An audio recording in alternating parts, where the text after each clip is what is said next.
இங்க America, India, Trump, Modi இப்படி வச்சுக்கோங்க. இந்த பக்கம் ஒயிட் ஹவுஸ், இந்த பக்கம் பிரைம் மினிஸ்டர் ஹவுஸ். சரியா? இப்போ ஒயிட் ஹவுஸ்லேருந்து எப்படி ட்ரம்ப் கூப்பிட்டு சொன்னாரா? இப்போ இங்க இதை சந்தோஷமா ஷேர் பண்ணிட்டு இருக்கோம். என்ன நினைக்கிறாங்க பார்த்தீங்களா? மோடி அவர்களுடைய கெத்து, ட்ரம்ப்பை வந்து மூக்க உடைச்சிட்டார் அப்படின்னு. சரி, இப்போ வந்து இது ட்ரம்ப்புக்கு ஒரு அசிங்கம் அப்படின்னு வச்சுக்கோங்களேன். இப்படி ஒயிட் ஹவுஸ்லேருந்து யாராவது ஃபோன் பண்ணி இது மாதிரி எங்க பிரசிடென்ட் அசிங்கப்பட்டு போயிட்டாருங்க அப்படின்னு யாராவது சொல்லியிருப்பாங்களா? சான்ஸ் இல்லைல்ல. இப்போ இந்திய தரப்புல இருந்து எடுத்துக்காங்க. இப்போ இங்கே யாராவது இதை கன்ஃபார்ம் பண்ணியிருக்காங்களா இல்லை டினை பண்ணியிருக்காங்களா? சோஷியல் மீடியாவில் யாரோ இது பண்ணியிருக்கிறாங்க. ஜெர்மன் பத்திரிகையில் ஏதோ ஒரு நியூஸ் வந்திருக்குன்னு சொல்கிறாங்க. அவ்வளோதான், முடிஞ்சு போச்சு. ஜெர்மன் பத்திரிகை அப்படின்னா டர் ஸ்பீகல் இந்த மாதிரி ரெப்யூட்டட் மேகசின்ஸ் இருக்குது. இந்த மேகசின் என்னன்னு கூட யாருக்குமே தெரியாது. அமெரிக்காவில் நிறைய பத்திரிகைகள் ட்ரம்ப்பை அசிங்கப்படுத்தணுன்னே காத்து நிற்கிறாங்க.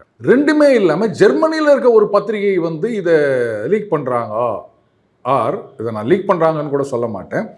இப்படி ஒரு ஃபேக் நியூஸை கிரியேட் பண்ணுறாங்க அப்படின்னா அப்போ கொஞ்சம் யோசிக்கணுமா வேணாமா? இப்போ இதிலிருந்து இங்கே வந்து நம்ம பெருமையாக சொல்லிக்கலாம், பார்த்தீங்களா தலைவர் கெத்து, ட்ரம்ப் ஃபோன் பண்ணியே எடுக்கலை அப்படின்னு. ஆனால் அது அப்படி கிடையாது. இந்தியா அன்னைக்கே வந்து வெளில வந்திருந்தாங்கன்னா சீனா வந்து தனியாக ரஷ்யாவை சப்போர்ட் பண்ணுறதுக்கு தயங்கி இருப்பாங்க. இந்த அளவுக்கு வந்து சண்டை நடந்திருக்காது. நம்ம ரஷ்யாவை வந்து ஒரு மாதிரி கண்ட்ரோல் பண்ணியிருக்கலாம் அப்படின்னு யூரோப்பியன் யூனியனில் இருக்கவங்களுக்கு ஒரு கடுப்பு. இப்போ என்ன பண்ணுவாங்க பார்த்தீங்களா?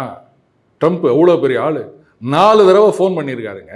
அந்த இந்தியன் பிரைம் மினிஸ்டர் எடுக்கவே இல்லை. என்ன திமிரு பார்த்தீங்களா அவங்களுக்கு அப்படின்னு அந்த யூரோப்பியன் யூனியன் லெவல்லையும் அமெரிக்கா லெவல்லையும் இந்தியாவுக்கு எதிரான ஒரு நெரேட்டிவை கிரியேட் பண்ணுறதுக்கான ஒரு சூழ்ச்சியாக தான் நான் இதை பார்க்குறேன்.